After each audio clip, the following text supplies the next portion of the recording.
ಗೋಕಾಕ್ ನಾಡಿಗೆ ಒಂದು ಒಳ್ಳೆಯ ಸುದ್ದಿ. ರಾಹುಲಣ್ಣ ಜಾರಕಿಹೊಳಿ ಅವರು ರಾಜ್ಯ ಯುವ ಕಾಂಗ್ರೆಸ್ ಪ್ರಧಾನ ಕಾರ್ಯದರ್ಶಿ ಹುದ್ದೆಗೆ ಇಡೀ ರಾಜ್ಯಾದ್ಯಂತ ತಮ್ಮದೇ ಆದ ಪಡೆಯನ್ನು ಕಟ್ಟಿಕೊಂಡು ಹೋರಾಟ ಮಾಡಿದ್ರು. ಅದರ ಪ್ರತಿಫಲವಾಗಿ ಇವತ್ತು ಅದು ಚುನಾವಣೆ ಘೋಷಣೆ ಆಯಿತು. ರಾಜ್ಯ ಯುವ ಕಾಂಗ್ರೆಸ್ ಪ್ರಧಾನ ಕಾರ್ಯದರ್ಶಿಯಾಗಿ ನಮ್ಮ ನೆಚ್ಚಿನ ನಾಯಕರು ಸತೀಶ್ ಅಣ್ಣ ಜಾರಕಿಹೊಳಿ ಅವರ ಸುಪುತ್ರರಾದ ರಾಹುಲ್ ಜಾರಕಿಹೊಳಿ ಅವರು ಪ್ರಧಾನ ಕಾರ್ಯದರ್ಶಿಯಾಗಿ ರಾಜ್ಯಕ್ಕೆ ಆಯ್ಕೆಯಾಗಿದ್ದಾರೆ.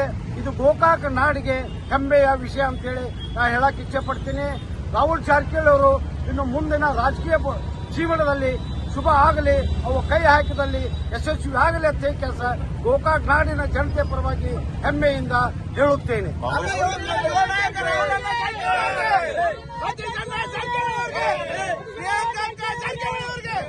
ಕಾಂಗ್ರೆಸ್ ಪಕ್ಷಕ್ಕೆ ಒಂದು ಶಕ್ತಿ ಬಂದ ಆಗಲಿದೆ. ಹೌದೌದು, ಯುವ ನಾಯಕರು ಸತೀಶ್ ಜಾರಕಿಹೊಳಿ ಅವರ ಮಗ ರಾಹುಲ್ ಜಾರಕಿಹೊಳಿ ಅವರು ತಮ್ಮದೇ ಆದ ಪಡೆಯನ್ನು ಕಟ್ಟಿಕೊಂಡು ಈ ರಾಜ್ಯಾದ್ಯಂತ ಯಾವ ಒಂದು 224 ಕ್ಷೇತ್ರ ತುಂಬ ಎಲ್ಲ ಅವು ಯುವ ನಾಯಕರನ್ನು ಕಟ್ಕೊಂಡು ಅಡ್ಡಾಡಿದ ಪ್ರತಿಫಲವಾಗಿ ಇವತ್ತು ನಮಗ ಆರಿಸ್ಟ್ ಬಂದಾರ ಕೆಲಸ ಹೇಳಕ್ ನಾ ಇಚ್ಛೆ ಪಡ್ತೀನಿ.